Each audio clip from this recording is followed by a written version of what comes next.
Good morning, students. Now we start 17th sum of chapter number 5 in accounts. तो question number 17 में हमको बताया Ankita and Isha are partner sharing profit loss in 2:1. Balance sheet of their firm as on 31/3/16 was as under. अब इस question में हमको ये देखना है कि करंट अकाउंट अवेलेबल है या नहीं है. तो करंट अकाउंट अवेलेबल नहीं है, तो इस क्वेश्चन में हम रिवॉल्यूशन अकाउंट बनाएंगे, पार्टनर्स कैपिटल अकाउंट बनाएंगे और साथ साथ में कैश एंड बैंक अकाउंट, और कैश बैंक के बाद हम बनाएंगे बैलेंस शीट. अब हम सम स्टार्ट करेंगे. सबसे पहले कैपिटल बैलेंस रिकॉर्ड करेंगे. तो पार्टनर्स कैपिटल में credit side by balance BF 64,000 Ankita की कॉलम में एंड ईशा की कॉलम में 32,000. Second step cash balance record होगा. कैश बैलेंस हमारी एसेट है. कैश एंड बैंक के लेजर में debit side to balance BF amount आएगा 26,400. अब एडजस्टमेंट्स में हमको क्या बोला है? They admitted Arpita as a new partner on 1/4/16 on the following conditions. First adjustment, Ankita sacrifice 1/12 from her share and Isha sacrifice 1/6 from her share in favour of Arpita. देखो इस adjustment में हमको सैक्रिफाइस शेयर बता दिया है कि अंकिता का सैक्रिफाइस 1/12 है और ईशा का सैक्रिफाइस 1/6 है. इन दोनों पार्टनर्स का सैक्रिफाइस शेयर मिलके अर्पिता को मिलेगा उसका न्यू शेयर. तो अर्पिता शेयर हम कैलकुलेट करेंगे. तो Arpita share equal to sacrifice of Ankita plus sacrifice of Isha. तो 1/12 प्लस 1/6 दोनों का डिनोमिनेटर अलग अलग है. एलसीएम लेके हम उसको सॉल्व करेंगे तो हमको अंकिता अर्पिता का शेयर मिलेगा 1/4. तो दोनों का सैक्रिफाइस शेयर जब हमने ऐड किया तो हमको पता चला कि अर्पिता को न्यू शेयर कितना मिलेगा 1/4. नाउ सैक्रिफाइस रेशियो हमको फाइंड करना है गुडविल के इफेक्ट के लिए. तो सैक्रिफाइस के लिए हमारे पास सैक्रिफाइस शेयर अवेलेबल है 1/12 एंड 1/6. नीचे का जो डिनोमिनेटर है वो दोनों का सेम होना चाहिए. तो 6 को 2 से मल्टीप्लाई करेंगे और ऊपर वाले नंबर को भी 2 से मल्टीप्लाई करेंगे, हमको मिलेगा 1/12 एंड 2/12. तो हमारा सैक्रिफाइस रेशियो बन जाएगा 1:2. तो यहाँ तक की कैलकुलेशन होगी फर्स्ट एडजस्टमेंट की. अब सेकंड एडजस्टमेंट में हमको बोला है Arpita is to bring proportionate capital. Arpita capital लेके आएगी, पर कितना कैपिटल लाएगी? Proportionate capital. प्रोपोर्शनेट मतलब जितना उसका शेयर है. तो अर्पिता का शेयर है कितना? 1/4 है. तो वो जो भी कैपिटल लाएगी वो कैपिटल 1/4 के इक्वल होगा. तो वो हमको पता कब चलेगा? जब सम कंप्लीट होने वाला होगा और हम टोटल कैलकुलेट करेंगे. तो क्लोजिंग बैलेंसेस जब ओल्ड पार्टनर्स का मिलेगा उस टाइम हमको इसका 1/4 शेयर मालूम चलेगा. तो इस एडजस्टमेंट का इफेक्ट हम सबसे लास्ट में देंगे. Now third adjustment. थर्ड में हमको बोला है Arpita is to bring her share of goodwill in cash. Goodwill of the firm is valued at 90,000. Total goodwill is 90,000. 90,000 में से अर्पिता हर शेयर मतलब उसका जो शेयर है उसका शेयर कितना है? 1/4 है. तो 1/4 जितना शेयर अर्पिता जो है कैश में लेके आएगी. 90,000 का 1/4 हम कैलकुलेट करेंगे तो हमको मिलेगा 22,500. और Arpita bring her share in cash. तो cash comes in business. Cash account debit to premium of goodwill 22,500. अब इस गुडविल को क्या किया जाएगा? सैक्रिफाइस रेशियो में डिस्ट्रीब्यूट करेंगे. तो premium of goodwill account debit 22,500 to Ankita's capital account and to Isha's capital account in sacrifice ratio 1:2. हमको मिलेगा 7,500 एंड 15,000. अब इसकी पोस्टिंग करेंगे. Cash comes in, cash account debit, तो कैश के लेजर में डेबिट साइड तो प्रीमियम ऑफ गुडविल 22,500 और पार्टनर्स को ये मिल रहा है तो पार्टनर्स कैपिटल में credit side by premium of goodwill. Ankita के कॉलम में 7,500, ईशा के कॉलम में 15,000. Next adjustment, fix assets are to be depreciated by 10%. Fix asset को डेप्रिसिएट करना है. डेप्रिसिएट मतलब डिक्रीज करना है 10% से. तो फिक्स एसेट कौन कौन सी है हम बैलेंस शीट में देखेंगे. तो मशीनरी फिक्स एसेट है और फर्नीचर फिक्स एसेट है. तो मशीनरी और फर्नीचर हमारे फिक्स एसेट बैलेंस शीट में हम रिकॉर्ड करेंगे न्यू बैलेंस शीट में. तो मशीनरी की ओल्ड वैल्यू है 64,000, उसमें से हम डेप्रिसिएट करेंगे. डेप्रिसिएशन 6400 10%. बाहर वैल्यू आएगी 57,600. फर्नीचर है 40,000 का, उसका 10% आएगा 4,000. डेप्रिसिएशन माइनस करेंगे, बाहर वैल्यू आएगा 36,000. ये जो डेप्रिसिएशन है एसेट का ये हमारे लिए लॉस है. लॉस कहाँ जाएगा? रीवैल्यूएशन अकाउंट में डेबिट साइड. तो रीवैल्यूएशन में हम इसको डेबिट साइड लिखेंगे to depreciation on machinery to depreciation on furniture 6400 and 4000. इसमें अगर आप ओनली टू मशीनरी और टू फर्नीचर लिखते हो तो भी करेक्ट है, और बैलेंस शीट में जैसे अभी तक हम सम करते आए उसमें हम प्लस माइनस करते थे तो रीवैल्यूएशन लिखते थे, वो भी लिख सकते हैं, दोनों करेक्ट है। नेक्स्ट एडजस्टमेंट पे आएंगे हम, तो नेक्स्ट एडजस्टमेंट में हमको बताया है all debtors are good. All debtors are good का मतलब क्या हुआ? ऑल डेप्टर्स आर गुड का मतलब कि जितने भी डेप्टर्स हैं उन सब से हमको पैसा मिलेगा ही मिलेगा, कंफर्म है। कोई भी डेप्टर ऐसा नहीं होगा जो हमारा पैसा खा जाए, हमारा पैसा डूब जाए। तो सभी डेप्टर्स जो है अच्छे हैं, इसका मतलब बैड डेब्ट्स और बीडीआर की जरूरत नहीं है। तो ओल्ड बैलेंस शीट में देखेंगे बीडीआर कितना है, 3200 है।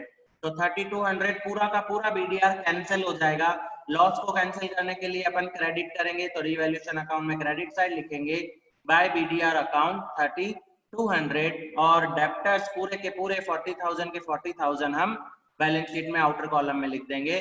तो एसेट साइड आएगा डेप्टर्स और बाहर के कॉलम में लिखेंगे पूरी वैल्यू 40,000। ये हुआ effect all debtors are good. Then next हमको बोला है insurance premium of ₹2400 out of ₹12,000 is to be carried forward to the next year. Total जो 12,000 का इंश्योरेंस है, उस 12,000 के इंश्योरेंस में से जो 2400 का इंश्योरेंस प्रीमियम है वो नेक्स्ट ईयर के लिए है। नेक्स्ट ईयर के लिए है, इसका मतलब वो एडवांस है, प्रीपेड है। प्रीपेड है तो हमारी एसेट है, तो बैलेंस शीट में करंट एसेट में आएगा प्रीपेड इंश्योरेंस 2400, और एसेट हमारी इंक्रीज हुई तो हमारा प्रॉफिट हुआ। रिवैल्यूएशन में क्रेडिट साइड हम लिखेंगे प्रीपेड इंश्योरेंस अकाउंट, तो प्रीपेड इंश्योरेंस आ जाएगा रिवैल्यूएशन में क्रेडिट साइड 2400। अब एक सेकंड एडजस्टमेंट बाकी है, उसके अलावा सभी एडजस्टमेंट्स कंप्लीट हो गए। ओल्ड बैलेंस शीट पे आएंगे हम, कैपिटल हो गया जनरल रिजर्व 16,800। जनरल रिजर्व को पार्टनर्स कैपिटल में डिस्ट्रीब्यूट किया जाएगा, तो पार्टनर्स कैपिटल में अपन क्रेडिट साइड उसको डिस्ट्रीब्यूट करेंगे जनरल रिजर्व 16,800 को। तो क्रेडिट साइड हम लिखेंगे बाय जनरल रिजर्व, और ओल्ड रेशो में डिस्ट्रीब्यूशन होगा इसका। तो ओल्ड रेशो हम देखें कितना है, तो ओल्ड रेशो है 2:1, और टोटल अमाउंट हमारे पास जनरल रिजर्व का अवेलेबल कितना है 16,800। तो 16,800 इंटू 2 डिवाइडेड बाय 3, तो हमको अमाउंट मिलेगा 11,200 अंकिता के कॉलम में। फिर आ जाएगा ईशा के कॉलम में, ईशा के कॉलम में हम कैलकुलेट करेंगे 16,800 इंटू 1 डिवाइडेड बाय 3, तो हमको मिलेगा 5,600। तो ये आ गया जनरल रिजर्व का इफेक्ट। फिर क्रेडिटर्स हमारी लाइबिलिटी है, बैलेंस शीट में जाएगा, बिल्स पेबल भी बैलेंस शीट में लाइबिलिटी साइड हम लोग लिख देंगे। फिर नेक्स्ट आगे बढ़ते हैं मशीनरी। मशीनरी हो गया, फर्नीचर हो गया, स्टॉक 13,600। स्टॉक हमारी करंट एसेट है, 13,600 एसेट में लिखेंगे। डेप्टर्स है 40,000 हो चुका, कैश बैंक भी हो चुका है।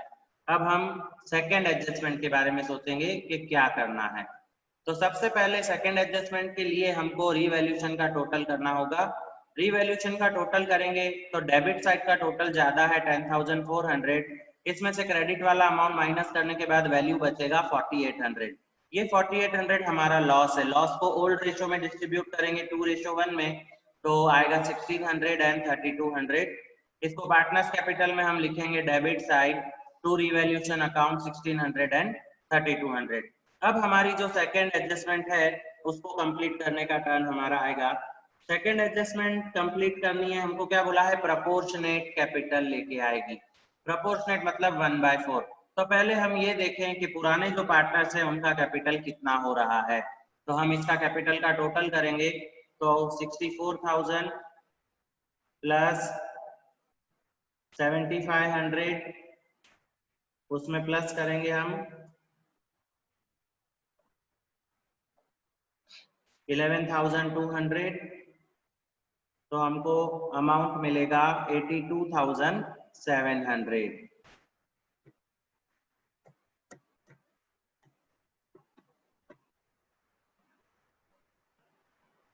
अब इसी तरह से ईशा का टोटल करेंगे क्रेडिट साइड का, तो 32,000 प्लस 15,000 प्लस 5,600, तो हमको अमाउंट मिलेगा 52,600। तो आंसर आ जाएगा 52,600। अब इस 52,600 और 82,700 को हम डेबिट साइड रिकॉर्ड कर देंगे और उसमें से डेबिट का जो अमाउंट है वो हम माइनस करेंगे। तो 82,700 में से जब हम 1600 माइनस करेंगे तो हमको अमाउंट मिल जाएगा 81,100। ये होगा हमारा बैलेंस CF 81,100। और इसी तरह से ईशा का क्लोजिंग बैलेंस हम फाइंड आउट करेंगे। 52,600 में से माइनस करेंगे 3,200 तो हमको मिलेगा 49,400। ये हमको क्लोजिंग बैलेंस मिला अंकिता का और ईशा का। अब हम इसकी कैलकुलेशन समझेंगे। तो कैलकुलेशन हम लोग देखें तो हमारे पास क्लोजिंग बैलेंस कितना है, अंकिता का है 81,100 और ईशा का है 49,400। ये हमारा आया balance CF, closing capital of old partners. अब हमको बोला है प्रोपोर्शनेट कैपिटल, तो हम इसकी वर्किंग देखेंगे। Arpita will bring proportionate capital 1/4। Suppose total capital equal to, total capital कैसे बना होगा, टोटल कैपिटल में अंकिता का कैपिटल भी आया होगा, ईशा का कैपिटल भी आया होगा और अर्पिता का कैपिटल भी आया होगा, क्योंकि ये एडमिशन के बाद वाला न्यू कैपिटल है। तो टोटल तीनों पार्टनर्स का कैपिटल मिला के हमको सपोज मिलता है 1। अब उस 1 में से जो अर्पिता का शेयर है वो अर्पिता का शेयर है 1/4। इसका मतलब क्या है कि 1 में से 1/4 अर्पिता का शेयर है, तो जो रिमेनिंग अमाउंट बच रहा है 3/4, ये 3/4 किसका होगा, ये 3/4 अंकिता और ईशा दोनों का मिला के होगा, मतलब दोनों का कंबाइंड कैपिटल होगा। तो हम इसकी वर्किंग करेंगे। जब शेयर 3/4 है तो capital of Ankita and Isha दोनों का कैपिटल मिला के हमको मिलता है 1,30,500। अभी जो बैलेंस CF हम लोगों ने निकाला था उसको अगर हम टोटल करेंगे 81,100 और इसमें अगर हम प्लस करेंगे 49 और 500 49,400 तो हमको टोटल कैपिटल इसका मिलेगा 1,30,500।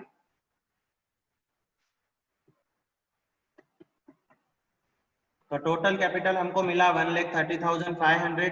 1,30,500 जो है ये किसके इक्विवेलेंट है, ये इक्विवेलेंट है हमारा 3/4 के। 3/4 कैसे हमको मिला, 1 में से हमने 1/4 माइनस किया तो रिमेनिंग अमाउंट हमको मिला 3/4। तो सपोज 3/4 शेयर पे हमारे पास टोटल कैपिटल अवेलेबल है 1,30,500, तो अर्पिता का प्रोपोर्शन है 1/4, तो 1/4 प्रोपोर्शन पे अमाउंट मिलेगा कितना। तो हम जब इसको कैलकुलेट करेंगे तो 1,30,500 इंटू 1/4 और इसको डिवाइड किया जाएगा 3/4 से। तो जब हम इसको डिवाइड करेंगे तो 4 और 4 कैंसिल हो जाएगा और डिवाइड में बचेगा ओनली 3। तो 3 से जब इसको डिवाइड किया जाएगा तो हमको मिलेगा 43,500। तो ये जो 43,500 आएगा ये होगा हमारे अर्पिता का प्रोपोर्शनेट कैपिटल। अगर आप इस तरीके से नहीं समझ में आता है तो हम इसको ऐसे भी देख सकते हैं कि जब रेशो 3 है तो 3 के टाइम पे उसको मिल रहा है टोटल 1,30,500।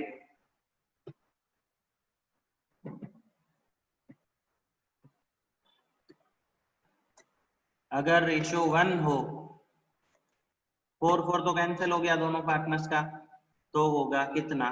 तो इसको भी अगर क्रॉस मल्टीप्लाई करते हैं तो भी हमको मिल जाएगा आंसर 43,500। तो ये आया अर्पिता का प्रोपोर्शनेट कैपिटल। अब ये कैपिटल अर्पिता कैसे लेके आ रही है, कैश में लेके आ रही है। तो हमारी जर्नल एंट्री बनेगी cash account debit to Arpita's capital. तो कैश के लेजर में हम डेबिट साइड लिखेंगे टू अर्पितास कैपिटल 43,500 और अर्पिता के कैपिटल में क्रेडिट साइड लिखेंगे 43,500 और कॉलम में लिखेंगे बाय कैश। अब इसका टोटल बैलेंस CF आ जाएगा हमारे पास 81,100, 49,400 और 43,500। इसको हम लिख देंगे बैलेंस शीट में, हमारी न्यू बैलेंस शीट में। तो न्यू बैलेंस शीट में हम लोग लिखेंगे अंकिता का कैपिटल 81,100 और इसका मिलेगा हमको 49,400 और तीनों का मिला के जब टोटल करेंगे तो हमको मिल जाएगा 1,74,000।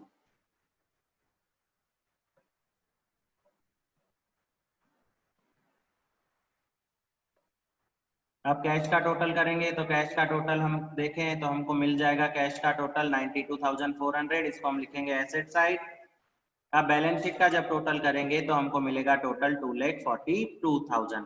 तो इस पूरे क्वेश्चन में बाकी तो सब चीजें सेम थी, बस एक न्यू जो हमने आज सीखा वो था प्रोपोर्शनेट कैपिटल। तो प्रोपोर्शनेट कैपिटल कैसे कैलकुलेट किया जाएगा, तो पूरा सम कंप्लीट करने के बाद जब हम बैलेंस शीट निकालेंगे तो पहले हम पुराने पार्टनर्स का बैलेंस शीट देखेंगे कि कितना आ रहा है। पुराने पार्टनर्स का बैलेंस शीट जब हम लोग कैलकुलेट करेंगे तो हमको मिलेगा 81,100 और 49,400। इन दोनों को हम प्लस कर देंगे तो हमको मिलेगा 1,30,500 और वो किसके इक्विवेलेंट होगा, वो इक्विवेलेंट होगा 3/4 के, क्योंकि टोटल कैपिटल को सपोज किया है 1 में से 1/4 जब हम माइनस करेंगे तो रिमेनिंग बचेगा 3/4। इसको क्रॉस मल्टीप्लाई करेंगे तो हमको अर्पिता का प्रोपोर्शनेट कैपिटल मिल जाएगा 43,500। तो यहाँ पे ये सम हमारा कंप्लीट हुआ। इसमें आपको कुछ भी डाउट हो, ज्यादा करके प्रोपोर्शनेट कैपिटल के बारे में ही डाउट होगा तो वो डाउट आप लोग पूछना, वापस से मैं सॉल्व करके समझा दूंगा।